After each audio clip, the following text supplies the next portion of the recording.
साथियों नमस्कार, आप सभी का इंग्लिश कैंपस का स्वागत है। मध्य प्रदेश लोक सेवा आयोग द्वारा वर्ष 2026 के संभावित परीक्षा कार्यक्रमों की जो लिस्ट जारी की गई है, उसमें Madhya Pradesh assistant professor vacancy 2026 का भी जिक्र है। इसका एग्जाम की अभी संभावित तिथि दी गई है, जुलाई अगस्त 2026। तो ऐसे में ये तो निश्चित हो चुका है कि वैकेंसी आनी है, असिस्टेंट प्रोफेसर की वैकेंसी भी आनी है। तो हमारा जो मुख्य विषय हिंदी साहित्य है, उसकी तैयारी को लेकर मैं बात करूंगा, कैसे तैयारी की जाए, क्या रणनीति अपनाई जाए, कौन कौन सी पुस्तकें पढ़ी जाए, और सबसे पहले पाठ्यक्रम क्या है वो भी देखेंगे। क्योंकि 2022 का जो पाठ्यक्रम एग्जाम का था वही 2024 में फॉलो किया गया। थोड़ा बहुत चेंजेस थे, माइनर चेंजेस। और 2026 में भी मुझे लगता है कि वही सिलेबस रहेगा।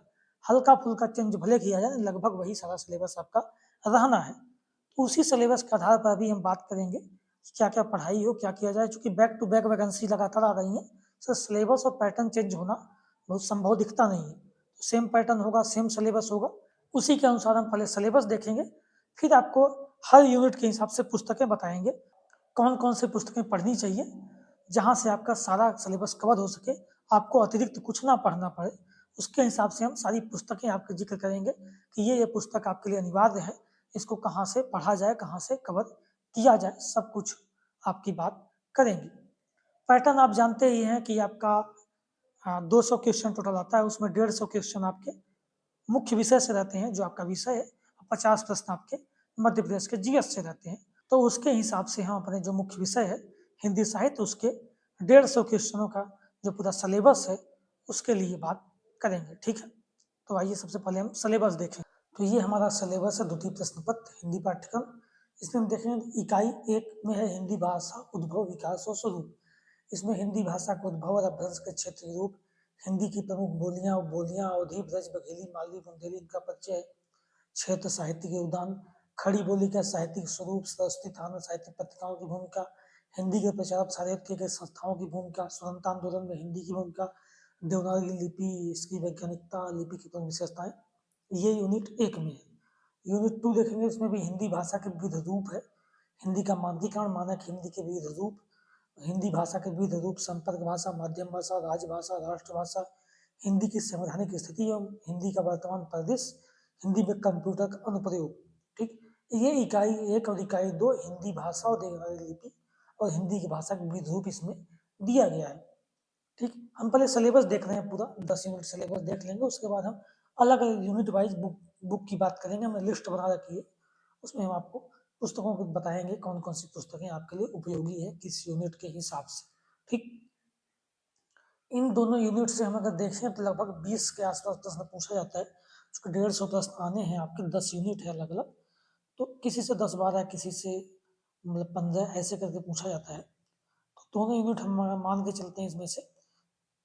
इन दोनों यूनिट से देखेंगे हम भाषा वाले तो लगभग 20 क्वेश्चन आपके आते हैं, ठीक है। इस किताब की हम बात करेंगे, किस किताब को आपको पढ़ना है। इकाई 3 देखेंगे तो हिंदी साहित्य का इतिहास, इसमें भारतीय ज्ञान परंपरा में हिंदी साहित्य का स्थान, हिंदी साहित्य इतिहास लेखन की परंपरा, हिंदी साहित्य इतिहास के प्रमुख आधार, हिंदी साहित्य का इतिहास, काल विभाजन, नामकरण, नामकरण की प्रमुख समस्याएं, आदिकाल के विषय में, फिर आदिकाल का साहित्य, जैन साहित्य, सिद्ध साहित्य, नाथ साहित्य, रासो, लौकिक प्रमुख प्रवृत्तियां, प्रमुख कवि, ये इकाई 3 में है। इकाई 4 में हिंदी कविता का भक्तकालीन साहित्य है, इसमें भक्तिकाल का साहित्यिक, सामाजिक, सांस्कृतिक पृष्ठभूमि वगैरह। और चारों धाराएं, निर्गुण, सगुण, निर्गुण में ज्ञान मार्गी, प्रेम मार्गी, सगुण में राम भक्ति, कृष्ण भक्ति धारा। फिर संत काव्य परंपरा में कबीर, दादू, नानक, इन सबको पढ़ना है। फिर सूफी काव्य परंपरा की प्रवृत्तियां, कबीर रिकमेंड किया है जायसी, कुतुबुल और मंझन। जो जो कवि रिकमेंड है वो हमारे लिए विशेष है, प्रमुख है, उनसे प्रश्न पूछा जाता है। सगुण काव्य धारा में देखेंगे राम भक्त काव्य धारा, हिंदी में राम भक्त काव्य, तुलसीदास की भक्ति भावना, तुलसीदास का समन्वय, रामराज की परिकल्पना, ये तुलसी की लोकमंगल दृष्टि। फिर कृष्ण काव्य धारा, प्रवृत्तियां, गीत की परंपरा, हिंदी के कृष्ण काव्य, सूरदास के विषय विशेषता, और कृष्ण भक्त धारा के प्रमुख संप्रदाय, निम्बारक, राधा वल्लभ, हरिदासी, पुष्टि मार्ग, ये चीज इसमें दे रखा है। रचनाएं इन्होंने रिकमेंड की है, कबीर ग्रंथावली, संपादक आचार्य प्रसाद द्विवेदी, पद संख्या 160 से 210 तक। जायसी ग्रंथावली, संपादक रामचंद्र शुक्ल, नागमती वियोग वर्णन।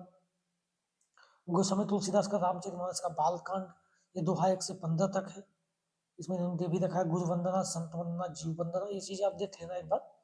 अयोध्या कांड का दोहा नंबर 296 316, अरण्य कांड 33 से 36 दोहा तक, किष्किंधा कांड दोहा 13 से 17 तक, सुंदर कांड दोहा 39 से 49 तक, और लंका कांड दोहा 10 से 12, उत्तर कांड दोहा 19 से 24।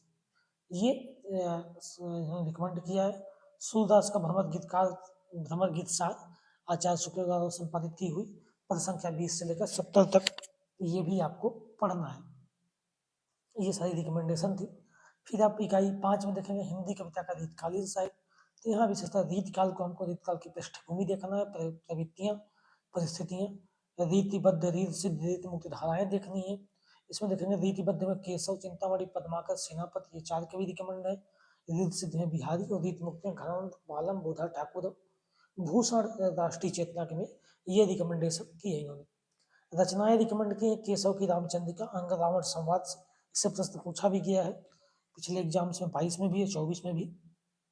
बिहारी से देखें, बिहारी सतसही, संपादक जगन्नाथ रत्नाकर, चयनित दोहा संख्या भी दोनों दे रखी है, ये आप देख लेना एक बार सिलेबस। घनंद कवित्व में संपादक विश्वनाथ प्रसाद मिश्र, प्रारंभिक 25 दोहे। भूषण ग्रंथावली संपादक आचार्य विश्वनाथ प्रसाद मिश्र, और ये आरंभिक 25 पद, ये रीतकाल में आपको पढ़ना है। इकाई 6 देखेंगे हिंदी साहित्य का आधुनिक काल, काव्यखंड है ये। काव्यखंड में आधुनिक काल की सामाजिक सांस्कृतिक पृष्ठभूमि क्या थी, परिस्थितियां, प्रमुख कवि रचनाएं। फिर द्विवेदी युग, प्रवृत्तियां, प्रमुख कवि रचनाएं, छायावाद, इसका सीमांकन, नामकरण, परिवेश, प्रवृत्तियां, राष्ट्रीय काव्यधारा, प्रमुख कवि, प्रगतिवाद, इसकी प्रवृत्तियां, प्रयोगवाद, इसकी प्रवृत्तियां, ताल सप्तक के प्रमुख कवि, नई कविता, समकालीन कविता, प्रमुख विशेषताएं, ये सारी चीजें। प्रत्येक युग हो इसकी विशेषताएं, प्रमुख कवि, ये बातें लिखी इन्होंने। रचनाएं रिकमेंड की हैं मतिशरण गुप्त की भारत भारती से अतीत खंड, साकेत का नवम सर्ग, जयशंकर प्रसाद का कहानी से चिंता, श्रद्धा, इड़ा सर्ग, निराला राम की शक्ति पूजा, बादल राग, जागो फिर एक बार कविताएं, दिनकर परशुराम की प्रतीक्षा, कुरुक्षेत्र का 7वां सर्ग, अज्ञे का आसाद, द्विवेणा नदी के द्वीप, केदारनाथ अग्रवाल, फूल नहीं रंग बोलते कविता संग्रह, दुष्यंत कुमार साय में धूप गजल संग्रह, कुंवर आत्मजयी काव्य, नागार्जुन को बादल घिरते देखा है काल, उसके बाद कालिदास सशस्त्र, ये कविताएं आधुनिक काल में काव्यखंड में रिकॉर्ड है। जितनी भी रचनाएं लगी हैं इन सबका पीडीएफ हमारे टेलीग्राम चैनल पर अवेलेबल है, वो आपको हम डिस्क्रिप्शन में लिंक दे देंगे टेलीग्राम का, वहां से आप डाउनलोड कर सकते हैं, पढ़ सकते हैं। अगर आप किताब मंगा लें तो बहुत अच्छा है, नहीं तो टेलीग्राम पर पीडीएफ है उसका प्रिंट करके आप पढ़ सकते हैं। इकाई 7 देखें आधुनिक हिंदी साहित्य का गद्य काल है ये। इसमें हिंदी गद्य का उद्भव, विकास, भारतेंदु युग, फिर द्विवेदी युग, महावीर प्रसाद द्विवेदी, सरस्वती पत्रिका, हिंदी गद्य के विकास में योगदान, स्वतंत्रता पूर्व का हिंदी गद्य साहित्य, स्वातंत्र्योत्तर हिंदी गद्य साहित्य, वीर विधाओं का विकास। फिर आप देखेंगे हिंदी उपन्यास उद्भव विकास, इसमें उपन्यास में रिकमेंड है गोदान, मुंशी प्रेमचंद, मानस कहान, समृतल नागर, बाण भट्ट की आत्मकथा, आचार्य जयप्रसाद द्विवेदी, त्यागपत्र, जैनेन्द्र, ये 4 रचनाएं उपन्यास की। कहानी के देखें उद्भव विकास, कहानी में टोकरी में मिट्टी, माधव सप्री, उसने कहा था, चंद्र शर्मा गुलेरी, नशा, मुंशी प्रेमचंद, पुरस्कार, प्रसाद, तीसरी कथम, फणेश्वरनाथ रेणु, परिंदे, निर्मल वर्मा, वापसी, उषा प्रियमदा, खोई हुई दिशाएं, कमलेश्वर, कोसी घटवाल, शेखर जोशी, गजल, रांगी राघव, ये रचनाएं हैं आपको पढ़नी है। हिंदी नाटक, हिंदी निबंध, नाटक और आलोचना का स्वरूप, ये भी पढ़ना है। उद्भव विकास, प्रमुख निबंधकार, नाटककार, आलोचक, ये चीजें ध्यान देनी है। निबंध में देखेंगे आचार्य की सभ्यता, सरदार पूर्ण सिंह, मेरी असफलताएं बाबू गुलाब राय, करुणा आचार्य रामचंद्र शुक्ल, देवदारू आचार्य प्रसाद द्विवेदी, एक लंबी कविता अंत मुक्तिबोध, मैं राम का मुकुट भीग रहा है आचार्य विद्यावास मिश्र, ये निबंध लगे हैं। आलोचना में देखेंगे तो शुक्ल जी की आलोचना पद्धति देखनी है, आचार्य नंदुलाल वाजपेयी की आलोचना पद्धति, आचार्य हजारी प्रसाद द्विवेदी की आलोचना पद्धति, डॉक्टर नगिंद की आलोचना पद्धति। और नाटक देखेंगे अंधेर नगरी, भारत हरिश्चंद्र, चंद्रगुप्त, जयशंकर प्रसाद, लालू का राजहंस, मोहन राकेश, अंधायुग, धर्मी भारती, कुरान, जगदीश चंद्र माथुर, ये चीजें पढ़नी है हमको। गद्य की अन्य विधाएं देखेंगे रेखाचित्र, संस्मरण, आत्मकथा, यात्रा वृत्तांत, डायरी, रिपोर्टाज, पत्र साहित्य का स्वरूप, उद्भव विकास एवं अन्य कथेतर गद्य विधाओं की प्रमुख रचना काल। रचनाएं रिकमेंड है महादेव वर्मा के पथ के साथी, रेखाचित्र, अरे यावत रहेगा याद अज्ञे, ये यात्रा वृत्तांत, ये रचनाएं हैं आपकी। तो ये आप किताबें ले सकते हैं, खरीद सकते हैं, नहीं तो पीडीएफ सबका टेलीग्राम पे अवेलेबल है, वहां से भी आप चीजें देख सकते हैं। ठीक है। इकाई 8 में आपका काव्यशास्त्र है, इसमें भारतीय काव्यशास्त्र और पाश्चात्य दोनों है। भारतीय काव्यशास्त्र में देखें भारतीय काव्यशास्त्र के उदाहरण, काव्य हेतु, काव्य प्रयोजन, शब्द शक्ति, रस संप्रदाय, रस का स्वरूप, रस निष्पत्ति, साधारणीकरण, रस के प्रमुख प्रकार, अलंकार सिद्धांत, अलंकारवादी आचार्य, प्रमुख अलंकारों के प्रकार, ध्वनि सिद्धांत भी है, रीति सिद्धांत भी है, काव्य के गुण दोष, वक्रोक्ति सिद्धांत, औचित्य सिद्धांत, ये चीजें आपको भारतीय काव्य शास्त्र में पढ़नी है। सारे संप्रदाय पढ़ने हैं, काव्य हेतु, काव्य प्रयोजन, काव्य दोष वगैरह हमको देखना है।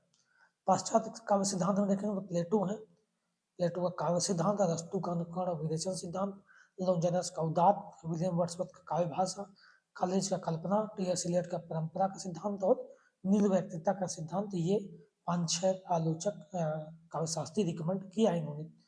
फिर स्वच्छंदतावाद, काव्यकार ने कलाओं से संबंध, बिंब प्रतीक, महाकाव्य, गीत काव्य, दृश्य काव्य का स्वरूप, ये चीजें भी मेंशन की गई है। भारतीय और पाश्चात्य काव्य दोनों उसके हिसाब से देखना है इसको। ये काव्य शास्त्र का सिलेबस है। इसके बाद यूनिट 9 मध्य प्रदेश का हिंदी साहित्य। इससे मध्य प्रदेश का हिंदी साहित्य एवं प्रमुख रचनाकार, प्रमुख कवि रिकमेंड है वो देख लेते हैं, इससे हमेशा प्रश्न पूछता है। मध्य प्रदेश का हिंदी साहित्य प्रमुख ये टॉपिक है, इससे लगभग 15 से ऊपर प्रश्न पूछे जाते हैं आपके। तो माखनलाल चतुर्वेदी, कैदी और कोकिला, बलिपंथी के लिए, पुष्प की अभिलाषा, ये रचनाएं, सुभद्रा कुमारी चौहान, वीरों का कैसा हो वसंत, झांसी की रानी, जलियांवाला बाग में वसंत, बालकर्ण शर्मा, नवीन विप्लव गान, कुछ कवि कभी कुछ ऐसी तान सुनाओ, शिवमंगल से सुमन का तूफानों के ओर घुमा दो नाविक, मिट्टी की बारात, पर आंखें नहीं भरी, भवानी प्रसाद मिश्र की कविताएं हैं, सतपुड़ा के घने जंगल, सन्नाटा, गीत फरोश, श्री साल की कविता, मैं फूल नहीं कांटे अनियारे लिखता हूँ, मैं अमर शहीदों का चरण, देश से प्यारो शहीद, मुक्तिबोध का कहने रोने जो क्या कहते हैं, और ब्रह्मराक्षस, ये कविताएं हमारी पढ़नी है, लगी है सिलेबस में। शरद जोशी के प्रतिनिधि व्यंग ये लगा है, रमेश चंद्र शाह की डायरी लगी है, अकेला मेला, ये रचनाएं पढ़नी है। मध्य प्रदेश की प्रमुख हिंदी साहित्यिक सेवी संस्थाएं, मध्य प्रदेश साहित्य अकादमी, मध्य प्रदेश हिंदी ग्रंथ अकादमी, निराला सृजनपीठ, मुक्तिबोध सृजनपीठ, प्रेमचंद सृजनपीठ, तुलसी अकादमी, इनके विषय में हमको देखना है। ठीक, ये सारी रचनाएं टेलीग्राम पे अवेलेबल हैं, वहाँ भी आपको मिल जाएंगी, अलग से आप किताब भी ले सकते हैं। मध्य प्रदेश के साहित्य सेवी संस्थाओं पे भी हमने बात की है, यूट्यूब पे वीडियो भी अवेलेबल है इस पर, उसे भी आप देख सकते हैं। फिर है इकाई 10 लोक साहित्य एवं जनजातीय साहित्य। इसमें देखेंगे मध्य प्रदेश का लोक साहित्य, लोक कथाएं, लोकगीत, लोक गाथाएं, लोकनाट्य, लोक काव्य एवं प्रखंड साहित्य, मालवा का लोक साहित्य प्रमुख कवि रचनाएं, निमाड़ का लोक साहित्य प्रमुख कवि रचनाएं, बुंदेलखंड का लोक साहित्य प्रमुख कवि रचनाएं, बघेली का लोक साहित्य प्रमुख कवि और रचनाएं। लोक साहित्य के संरक्षण में शासकीय संस्थाओं की भूमिका, जनजातीय साहित्य के संरक्षण संवर्धन में शासकीय संस्थाओं की भूमिका, ये आपका यूनिट सिलेबस है। यहाँ तक आपका इतना 10 यूनिट आपका अलग अलग सिलेबस हमने अब तक बात की। इसमें हम देखते हैं कि हर यूनिट से प्रश्न पूछा जाता है, किसी यूनिट से 10 से कम नहीं प्रश्न पूछा जाएगा, और 10 से 15, 16, 17 तक प्रश्न हो सकते हैं। ठीक है, यूनिट 10 में जनजातीय साहित्य से बहुत कम ही प्रश्न है, कि इसका बहुत सिलेबस है भी नहीं कुछ। हाँ, लोक साहित्य से ठीक ठाक प्रश्न पूछे जाते हैं, बाकी हर यूनिट से प्रश्न आपका पूछा जाना है, 12-15 प्रश्न हर यूनिट से आते हैं एवरेज। ठीक, तो अब हम सिलेबस देख लिए, इसके बाद हम पुस्तकों की बात करेंगे। हर यूनिट से पुस्तक हम देखेंगे क्या क्या आपको पढ़नी है, उससे बाहर आपको कुछ नहीं पढ़ना होगा। ठीक, जितनी पुस्तकों की हम बात करेंगे वही आपको पढ़नी है इसके सिलेबस के लिए। तो ये हमने लिस्ट बना रखी है, पूरी बुक लिस्ट, क्या क्या आपको पढ़नी है। मध्य प्रदेश असिस्टेंट प्रोफेसर भर्ती 2026 की पुस्तक सूची हिंदी साहित्य की, इसमें जितनी पुस्तकें हमने बताई है उसके बाहर आपको नहीं पढ़ना है। इसमें हम देखते हैं पहले यूनिट 1 और 2 जो हिंदी भाषा के विधि रूप और देवनागरी लिपि से संबंधित थे। यूनिट 1 और 2, इसमें आपको एक पुस्तक पढ़नी है, हिंदी भाषा विकास और स्वरूप, कैलाश चंद्र भाटिया, मोतीलाल चतुर्वेदी की पुस्तक है ये, हिंदी भाषा विकास और स्वरूप इसका पुस्तक का नाम ही है। इस पुस्तक से आप पढ़ेंगे तो पूरा सिलेबस आपका कवर हो जाएगा, और पिछले एग्जाम में इस पुस्तक से पूछा भी है, ये पुस्तक आपके लिए पर्याप्त है। ठीक, और आप पढ़ना चाहें तो आप हरदेव बहारी की पुस्तक हिंदी भाषा उद्भव विकास पढ़ सकते हैं, डॉक्टर भोलानाथ तिवारी की पुस्तक हिंदी भाषा पढ़ सकते हैं, वो भी आपके उपयोग की है। ठीक, सबसे ज़्यादा उपयोग की आपकी ये पुस्तक है कैलाश चंद्र भाटिया की, इसको आपको जरूर पढ़ना है, इसमें सारा सिलेबस आपको मिल जाएगा, और पिछले एग्जाम में इससे पूछा भी गया है। ठीक, इसके बाद यूनिट 3 से लेकर 7 तक की बात करेंगे, इसमें हिंदी साहित्य के आदिकाल, भक्तकाल, रीतकाल, आधुनिक काल, फिर काव्य खंड, गद्य खंड, ये सारी रचनाएं और रचनाकार के विषय में पूछा जाना है, जिनसे यूनिट 3 से लेकर 7 तक इन यूनिट की हम बात करें, इसमें हम देखेंगे तो सबसे जो महत्वपूर्ण पुस्तकें हैं वो हमने लिस्ट बना रखी है, वो आपको पढ़नी है। हिंदी साहित्य का इतिहास, आचार्य रामचंद्र शुक्ल, इनको तो आपको पढ़ना ही पढ़ना है। ये हिंदी के माई बाप हैं अपने, तो इनको हम छोड़ नहीं सकते हैं। हिंदी साहित्य का आदिकाल आचार्य हजारी प्रसाद द्विवेदी, ये भी महत्वपूर्ण पुस्तक है। हजारी जी के कथन पूछे जा रहे हैं, हजारी जी से ठीक ठाक पूछा जा रहा है। हिंदी साहित्य की भूमिका आचार्य हजारी प्रसाद द्विवेदी, ये पुस्तक भी आपको पढ़नी है। हजारी जी की 2 पुस्तकें, हिंदी साहित्य का आदिकाल, हिंदी साहित्य की भूमिका, ये आपको जरूर पढ़नी है। फिर हिंदी साहित्य का इतिहास डॉक्टर नगेंद्र के संपादन में जो है नया वाला पब्लिकेशन जो नया पब्लिश हुआ है वो लेना है आपको। हिंदी साहित्य का इतिहास, संपादक डॉक्टर नगेंद्र। पुराना वाला है तो कोई दिक्कत नहीं है, अगर नहीं अब नया ले रहे हैं तो न्यू एडिशन लीजिएगा, उसमें कुछ चीज़ें एड ऑन भी हुई हैं। फिर हिंदी साहित्य एवं संवेदना का विकास, रामस्वरूप चतुर्वेदी, ये पुस्तक भी आपके लिए महत्वपूर्ण है। और हिंदी साहित्य का दूसरा इतिहास डॉक्टर बच्चन सिंह, ये पुस्तक आपके लिए महत्वपूर्ण है। ठीक है, ये आपकी 6 पुस्तकें जो इतिहास से संबंधित है, ये 6 पुस्तकें आपको अवश्य पढ़नी है। फिर एक पुस्तक आप हिंदी आलोचना शिखरों से साक्षात्कार, रामचंद्र तिवारी की पुस्तक, ये आप लेंगे चूंकि आलोचना में चीज़ें रिकमेंड कर रखी इन्होंने, सबकी आलोचना दृष्टि शुक्ल जी की, हजारी जी की, नगेंद्र की, तो उसके लिए आपको ये पुस्तक पढ़नी है, उपयोगी रहेगी। ठीक, ये 7 पुस्तकें यूनिट 3 से लेकर 7 तक के लिए आपको अनिवार्य है, लेनी ही है और पढ़नी है अच्छे से। इसके अलावा भी आप पढ़ना चाहें तो गद्य साहित्य का इतिहास डॉक्टर रामचंद्र तिवारी, उस पुस्तक को ले सकते हैं, आप उसको भी पढ़ सकते हैं। डॉक्टर बच्चन सिंह का है आधुनिक हिंदी साहित्य का इतिहास, वो पुस्तक भी आपके लिए महत्वपूर्ण है। आप पढ़ना चाहें, समय बचे तो पढ़ें, लेकिन ये 7-8 पुस्तकें आपको अवश्य पढ़नी है, ये जरूरी है जो हमने बताई, ये पढ़ लेंगे तो भी आपके लिए पर्याप्त है। ठीक है, इसके बाद काव्यशास्त्र पे आते हैं। काव्यशास्त्र यूनिट 8 में लगा है। भारतीय और पाश्चात्य काव्यशास्त्र दोनों पूछा जाता है इसमें। इसमें हम देखेंगे तो भारतीय तथा पाश्चात्य काव्यशास्त्र का संक्षिप्त विवेचन, ये डॉक्टर सत्यदेव चौधरी की पुस्तक है। इसको आप पढ़ सकते हैं। इसमें पाश्चात्य और भारतीय दोनों काव्यशास्त्र दिया हुआ है, अच्छा दिया हुआ है, ये किताब भी अच्छी है, महत्वपूर्ण है। इससे आप पढ़ के अपना पूरा काम चला सकते हैं, आपका सिलेबस कवर हो जाएगा। और आप पढ़ना चाहते हैं तो भारतीय काव्यशास्त्र निशा अग्रवाल के ले लीजिए, इसको पढ़ लीजिए, इससे समझ लीजिए, अच्छी पुस्तक है। और पाश्चात्य काव्यशास्त्र देवेंद्रनाथ शर्मा से पढ़ लीजिए, तो पाश्चात्य काव्यशास्त्र कवर हो जाएगा। 2 अलग अलग पुस्तकें भी आप ये ले सकते हैं पढ़ने के लिए, या तो डॉक्टर सत्यदेव चौधरी की पुस्तक एक ले लें, उससे भी आप काव्यशास्त्र पढ़ सकते हैं। ठीक है, लोक साहित्य हम देखें तो अब लोक साहित्य में मालवी, बघेली, बुंदेली बोलियों पर क्या है, मध्य प्रदेश हिंदी ग्रंथ अकादमी की पुस्तकें आती हैं, उसको आपको पढ़ना है। मालवी साहित्य का इतिहास, बघेली साहित्य का इतिहास, बुंदेली साहित्य का इतिहास और निमाड़ पर भी किताब है। तो मध्य प्रदेश हिंदी ग्रंथ अकादमी जो भोपाल में है, उसकी पुस्तकें स्वयं प्रकाशित करता है। सब पीडीएफ मेरे टेलीग्राम पे उपलब्ध है, वहाँ से भी आप देख सकते हैं। नहीं तो आप किताब मंगा लें, हिंदी ग्रंथ अकादमी की पुस्तकें आप मंगा लें, मालवी, बघेली, बुंदेली, निमाड़ी, एमपी की बोलियां, उन पे वहाँ से प्रश्न आपके पूछे जाते हैं लोक साहित्य पे, उससे बाहर आपके प्रश्न नहीं बनेंगे। ठीक है, तो ये किताबें आपको पढ़नी है जो मैंने रिकमेंड की। इसके बाद आपको वस्तुनिष्ठ इतिहास भी पढ़ना है, जो कि पेपर तो आपका ऑब्जेक्टिव आना है, वस्तुनिष्ठ पूछा जाना है, तो आपको 2 किताबें वस्तुनिष्ठ में हैं, उसमें से कोई एक पढ़े तो अच्छा है आपका। एक तो हिंदी साहित्य का वस्तुनिष्ठ इतिहास, सरस्वती पांडे, गोविंद पांडे का हिंदी भाषा एवं साहित्य का ये वस्तुनिष्ठ इतिहास किताब है, इससे आप पढ़ सकते हैं। इसमें पूरा इतिहास है, काव्यशास्त्र वगैरह दिया है, यहाँ से भी आप पढ़ सकते हैं, रिविजन कर सकते हैं चीज़ें। और या तो नट यादव की जो पुस्तक आती है दृष्टि प्रकाशन की, उसका ही जो इतिहास खंड है वो भी आपके लिए उपयोगी है। टेक्स्ट वाली रचनाएं भी, कुछ जो टेक्स्ट लगा है वो उसके लिए भी पढ़ सकते हैं, लेकिन इतिहास खंड ज़्यादा उपयोगी है, वस्तुनिष्ठ पुस्तकें ये आपको लेनी है। यूनिट 9 जो मध्य प्रदेश का साहित्यकार है, उसके लिए कोई अच्छी पुस्तक है नहीं, आपको पुस्तक से पढ़नी भी नहीं है। वो इतिहास की पुस्तकों से आप उन राइटर्स के विषय में पढ़ेंगे और जो रचनाएं दी हैं उसको पढ़ेंगे। अब पढ़ के गूगल और यूट्यूब के सारे नोट्स बनाना है आपको। टेक्स्ट सेक्शन में जितनी रचनाएं लगी हैं, चाहे कविता हो, चाहे उपन्यास, कहानी, नाटक, निबंध, उन सबको पढ़ना है। उनका परिचयात्मक नोट्स आपको अलग से अपने से बनाना है। ठीक है, आप पढ़ते हुए किताबें जो भी पढ़ेंगे नोट्स जरूर बनाना है। रचनाएं तो बनानी हमने बात ही की, आपको रचना पढ़ेंगे, लेखक के विषय में जान देखेंगे, लिखेंगे, उसके लेखक का पूरा परिचय देंगे। जैसे टेक्स्ट जो यूनिट 9 में रचनाएं लगी हैं या बाकी जगह जो रचनाएं लगी हैं और जो लेखक रिकमेंड किए गए हैं, उन सबका जीवन परिचय, उनके विषय में पुरस्कार, सम्मान वगैरह क्या मिला, जीवन में क्या घटनाएं प्रमुख घटी, जन्म कहाँ हुई, मृत्यु कहाँ हुई, पुरस्कार वगैरह क्या पाए, सब चीज़ें आपके उनका जीवन परिचय अच्छे से देखना है, साहित्यिक परिचय देखना है।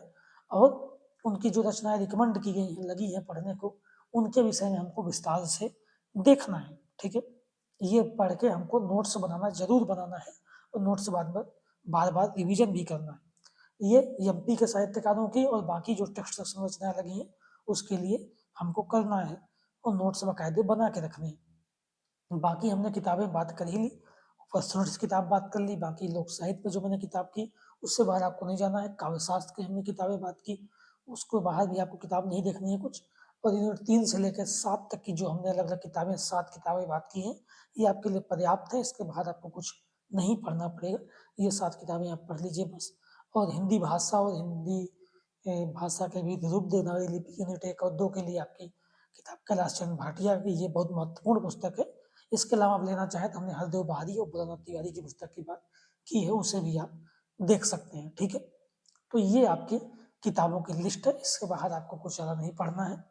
ठीक, बाकी जल्द ही नोटिफिकेशन आ जाएगा, उसमें भी मेंशन रहेगा कितनी सीटें हैं, क्या चीज़ें और हैं, सिलेबस में कुछ हल्का फुल्का चेंजेस है या नहीं है, वो सारी चीज़ें उसमें आपका मेंशन होंगी। ठीक है, टेलीग्राम का लिंक मैं डिस्क्रिप्शन में दे रहा हूँ, वहाँ आप जुड़ सकते हैं, वहाँ पीडीएफ सारी चीज़ें उपलब्ध है, उसमें आप पढ़ लेंगे। कुछ दिक्कत होती है तो भी आप मुझे टेलीग्राम पे मैसेज कर सकते हैं या आप कमेंट बॉक्स में बता सकते हैं, उस पर बात कर लेंगे।